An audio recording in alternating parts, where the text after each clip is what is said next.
सभी मित्रों को होली की बहुत बहुत शुभकामनाएं। प्रेम, आशीष, जीवन में सारे रंग घुलें, जीवन उत्सवमय बने।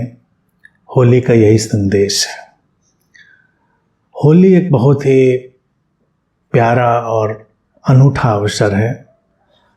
भारत में हमने होली को जनजीवन में इस तरह से शामिल किया है कि उत्सव भी हो, रूपांतरण भी हो, बातें समझी भी जाएं और अगर ना भी समझी जाए तो भी कोई उससे फ़र्क नहीं पड़ता, उत्सव तो फिर भी चलता ही रहेगा। हम होलिका दहन से प्रारंभ करते हैं। होलिका दहन के पौराणिक आख्यानों में हम जाएं ना जाएं उसकी आवश्यकता नहीं। पौराणिक आख्यान में जाएंगे कि इसलिए हुआ था, उसलिए हुआ था, उन बातों के मतलब हो भी सकते हैं, नहीं भी हो सकते हैं, उनका बहुत मेरी दृष्टि में महत्व तो नहीं है। लेकिन ये एक ऐसा प्रतीक है जो बड़ा सुंदर है। सामूहिक रूप से एक होलिका का निर्माण और उसमें अग्नि का प्रज्वलन करना, ये एक ऐसी सिंबॉलिक घटना है कि कम से कम साल में एक बार ही सही व्यक्ति सामूहिक रूप से जो उसके भीतर सोई हुई आग है उसको जगाए और अपने भीतर के सारे कूड़े कचरे को, अपने इमोशनल जो चीज़ें इकट्ठी हो गई हैं नकारात्मक, उन सबको, वैचारिक नकारात्मक चीज़ें, उन सबको उस आग में जला दे। इसीलिए होली में एक सामूहिकता और हार्दिकता की भावना है।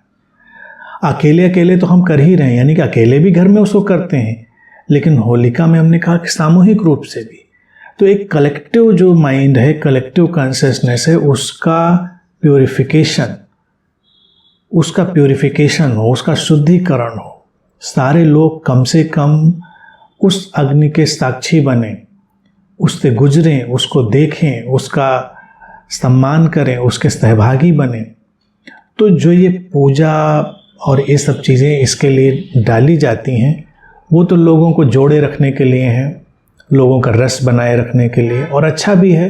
कई बार उन बातों को जोड़ के रखने से, रस बनाए रखने से ये चीज़ें चलती भी रहती हैं।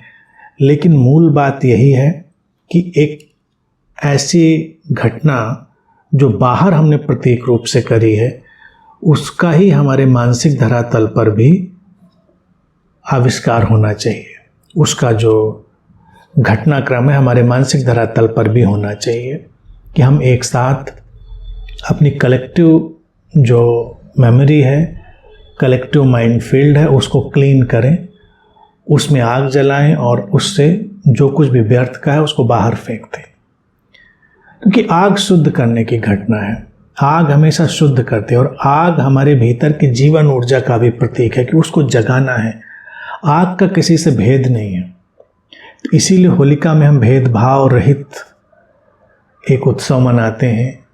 किसी के बीच कोई भेद नहीं रह जाता, अमीर गरीब के बीच, ऊंच नीच के बीच, इसके बीच उसके बीच, इस धर्म उस धर्म के बीच, किसी के बीच नहीं। ये सब तो लोगों ने बनाए हैं, मनुष्य उनको मानता है, ये विभाजन, इसलिए वो चल रहे हैं। जिस दिन मनुष्य इतना समझदार हो जाए कि ये सारे विभाजन वो हटा दे अपने भीतर से, तो उनकी कोई ज़रूरत नहीं, मनुष्य तो एक ही जैसा है।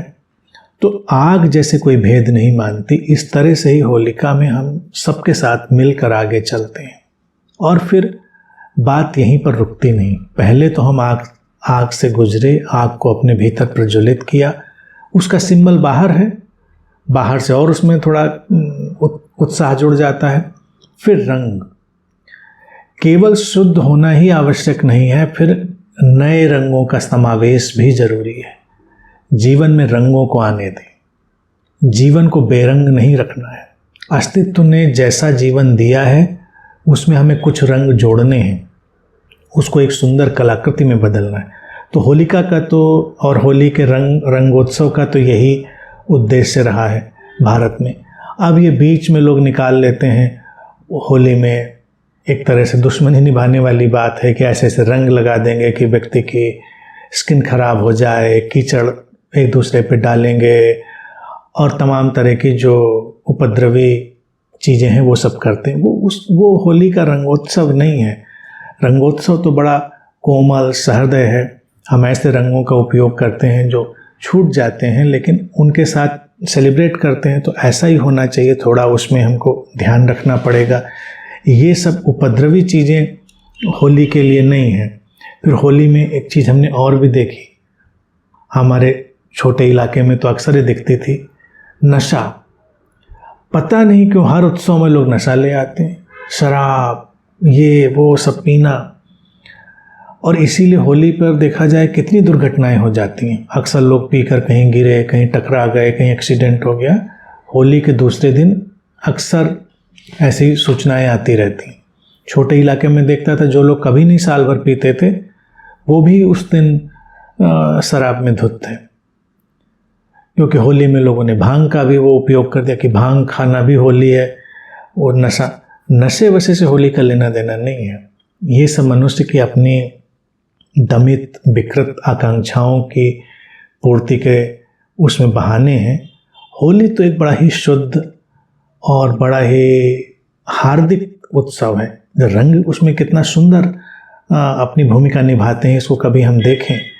और फिर तरह तरह के जो मिठाइयाँ हैं, पकवान हैं, वो सब भी हम लोग एक दूसरे से शेयर करते हैं। मिलना जुलना तो है ही है, मिलने जुलने की तो परंपरा ही डाल दी गई। वो भी कितना साइकोलॉजिकल है, बड़ा हीलिंग वाला, थेरेपी वाला। जो लोग साल भर नहीं मिलते थे कम से कम एक दिन तो मिल लें। कई बार उस दिन मिलके ही बहुत सारे लोगों के गिले शिकवे दूर हो जाते हैं। अब आजकल के टाइम में तो मैं समझता हूँ ये ऑनलाइन ही मेल मिलाप शुरू हो जाएगा, हो ही चुका होगा कई जगहों पर। तो ये वीडियो कॉलिंग से होली मनाना और सब, ये सब मेरे ख्याल से बेकार की चीज़ें हैं, उसमें कुछ रखा नहीं है, उसमें रस भी नहीं है। तो जाइए, मिलिए लोगों से, अपने दिल खोलिए और शुरू से शुरू करिए। पहले अपने भीतर के सारे कचरे को जलाकर शुद्ध होइए, अपने भीतर एक अग्नि को प्रज्वलित करिए, विवेक की, ध्यान की, सजगता की अग्नि को। फिर जीवन में कुछ रंग जोड़िए, नए रंग, अच्छे रंग, प्रेम के, शांति के रंग, प्रसन्नता के रंग, और उनके ही प्रतीक में बाहर के रंगों में भी डूबिए। फिर इस उत्सव में जाइए तो होली कई गुना अधिक सुंदर हो जाएगी। केवल बाहर का ही नहीं, भीतर का भी उत्सव रूपांतरण बनकर वो हमारे लिए अपना काम करेगी। भारत में हमने होली को धीरे धीरे इसीलिए रचा था, तो उसके बीच में आ गई जितनी भी ये व्यर्थ की चीज़ें हैं उनको हटा दें। और हमेशा इस बात को ध्यान रखना चाहिए कि हमें अपने त्योहारों, उत्सवों को परिमार्जित करते रहना चाहिए, रिफाइन करते रहना चाहिए, अच्छे से अच्छा बनाते रहना चाहिए, जो हमको हमारी चेतना के ऊंचे शिखर की तरफ खींचने में सहायक हो। और भारत का हर उत्सव केवल उत्सव नहीं है, वो हमेशा मनुष्य की चेतना को ऊपर खींचने का एक आयोजन भी है। तो वो भी ध्यान रखें और खुश रहें, सेलिब्रेट करें।